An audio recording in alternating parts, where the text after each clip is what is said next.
Now, the title of my speech will undoubtedly attract a mildly ironic smile from any audiences. It's not just about the education of business diplomacy that we face today, but, and possibly more challenging, is removing unfair perceptions and stereotypes from certain industries and occupations and even countries. If you are traveling to the UK to do business, you have a perception. To Israel, you have a perception. To Italy, you have a perception. To Germany, you have a perception, and so on and so on. And this can be much more challenging, as I'm sure you will agree, in this particular case, as I talk about the office and industrial real estate market in Romania today. In fact, just to underline the negative or the dangers of the negative perception challenge, a recent survey conducted in the UK positioned real estate agents as the fourth least trusted profession for consumers, tastily sandwiched, I should add, between second-hand car salespeople and lawyers. So if there's any lawyers in the room who have a client who's a second-hand car salesperson, you may want to keep quiet for a little while today. And that, ladies and gentlemen, is my main emphasis today. How can we begin to transform the negative perception of an extremely valuable industry like real estate that has a huge impact on the ongoing prosperity and investment growth of Romania and many of you in the room today? So if I may, just to briefly give you the significance and perspective of the office and industrial market, real estate market in Romania, here are some facts for you. As the second largest country in Central Eastern Europe, Romania is firmly on the map when it comes to potential investors looking at options within the region versus our traditional local competitors like Poland, Czech Republic, Hungary, etc. In Bucharest alone, there are over 2.5 million square meters of office space for a population of 2.5 million. So you can do the mathematics there in terms of the ratio per capita. If you look at Warsaw, for instance, it has a population of 5 million square meters for a population of 1.7 people. So I don't need to explain to you about the potential. It's absolutely enormous. Although obviously in Poland it's very much a mature market, it's something that can be aspired to. So in this context, it's not really about who is better within Romania, but about how Romania is performing against other countries, because the ultimate decision of a company, of course, is to invest in the invest in its competitiveness and other key factors, including the cost of doing business, the availability of talent, infrastructure, of course, which is a challenge, transparency and corruption controls, which is another ongoing challenge, and cultural compatibilities. And also being a member of the EU and NATO, plus the multilingual talent pool, etc., really adds up to this attractiveness factor. So looking at all this, the geographical position coupled with the investment potential really does make Romania a prime place for doing business. So we can be very optimistic on that. And of course, when we look at the position of it, if you want to go east, there are risks involved. And we look at the sometimes the political and economical instability of countries around us. There's lots of reasons for it, but obviously with places like Russia and Ukraine, yes, there is a risk involved. If we take the safer option and we look west, traditionally look west, it's okay, but when you look at the return on investment, there can be quite a big gap, approximately 3% that you would get in a traditional Western country versus 8% potentially here. So again, let's keep painting the picture of how prosperous the opportunities are for Romania. So we have to get it right and really build a strong image of business diplomacy at all industries, including real estate. So let's go back to our challenge. Is it really about diplomacy, or is it simply about culture and ethics? Allow me to quote, if I may, a great British playwright and writer, Somerset Maugham, who said, "Most people accept the importance of the virtues of integrity and self-sacrifice, but this is not enough to weigh against the powerful motives of self-interest." He continues, "People can only do what is right when the correct virtues have become habits, and these habits must be so strong that acting upon them becomes both instinctive and natural." In real estate, as with many other industries, the opposite can easily occur with a small section of individuals, organizations that are focused on pure self-interest, developing habits that actually hurt sellers and buyers. But they are doing this wrong thing almost instinctively and habitually. And of course, this minority is potentially damaging the image for the majority of professionally run organizations here in Romania.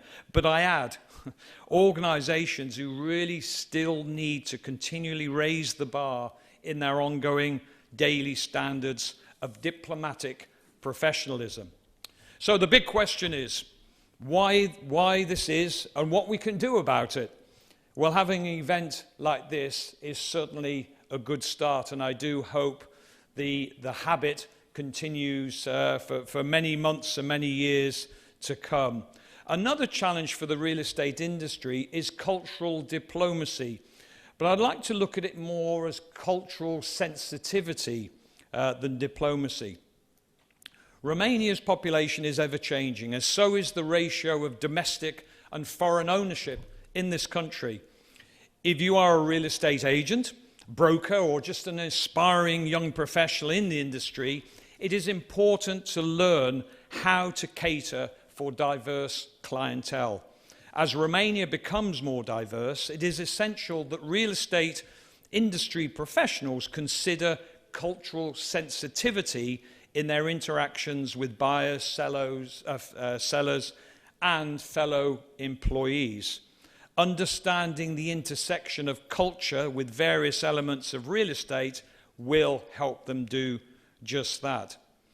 The same advice applies to religious cultural sensitivity in Romania's real estate market, as so many social cues are specifically related to religious beliefs and cultural norms. Just as shaking hands and making eye contact are very common in Romania's business world, not making eye contact or initiating personal contact may be the staple of another belief system. Suggesting that somebody have a drink or making assumptions about clothing style may indicate insensitivity to a religious culture that can make a difference in the outcome of the real estate transaction. There is a fact, ladies and gentlemen, in sales that 66% of failed transactions, 60% of the time, we don't really know the reason why. Yeah? People will tell us the reason why, but the reason why is very much hidden. And cultural insensitivity can have a big impact on whether people want to do business with you, us, at all. Ladies and gentlemen, for me, business is like raising children. You set out the foundations, support, education, culture, respect, and future guidelines and goals, and then you simply stick to them. Competitiveness is sometimes, if I may say, like a contraceptive to business and cultural diplomacy, particularly in fast-growing economies and industries. And as with many things in business, it's an easy sacrifice when short-term gains are waved temptingly in front of an individual or an organization. The real estate market is an extremely crucial and competitive one here in Romania, and with it, not surprisingly, comes these precise challenges. But we, as with many industries, are missing a crucial point.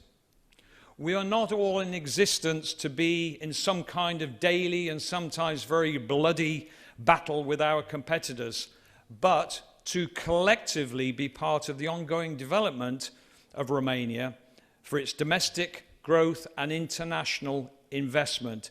And if we can develop this mindset, more across the industry, I'm convinced that business and cultural diplomacy will flourish. It's a little bit like a golf coach told me once. He said, Colin, if you focus on what everyone else is doing and try to beat them, then you will never improve your golf. Focus on you, your own limitations, your goals, your standards, and you will become the golfer you want and deserve. I nearly did.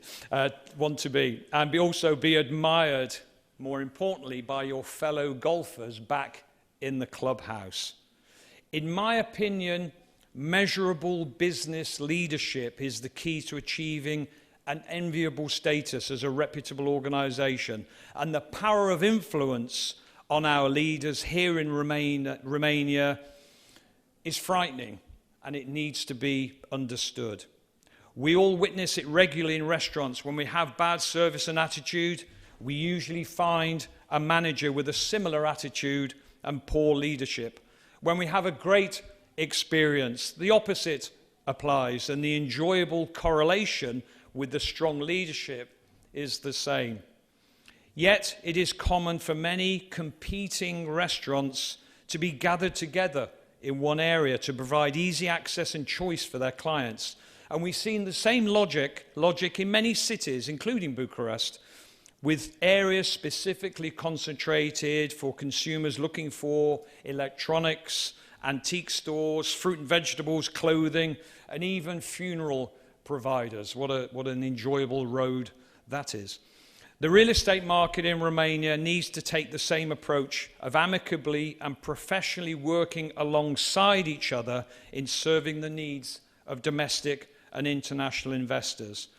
Ladies and gentlemen, there really is enough business for everybody, and even more business for those willing to focus on true business diplomacy and professionalism in everything they do.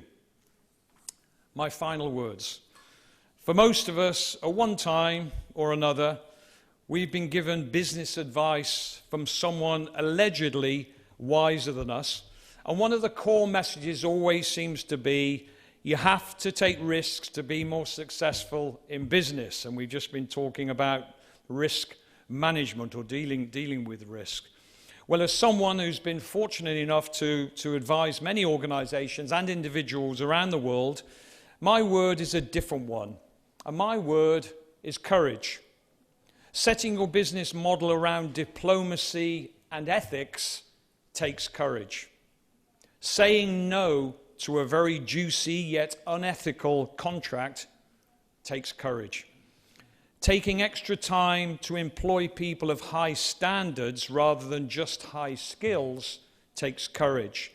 Making a clean 20% profit rather than a not so clean 40% profit takes courage. And taking months, even years, to build an enviable reputation of impeccable business diplomacy, indeed, ladies and gentlemen, takes courage. Ladies and gentlemen, your mere presence here today, to me, really underlines your interest and, I hope, passion and commitment to improving business diplomacy in this country. So I do hope that this is the start of a wonderful journey for all of us. Thank you very much for your time today.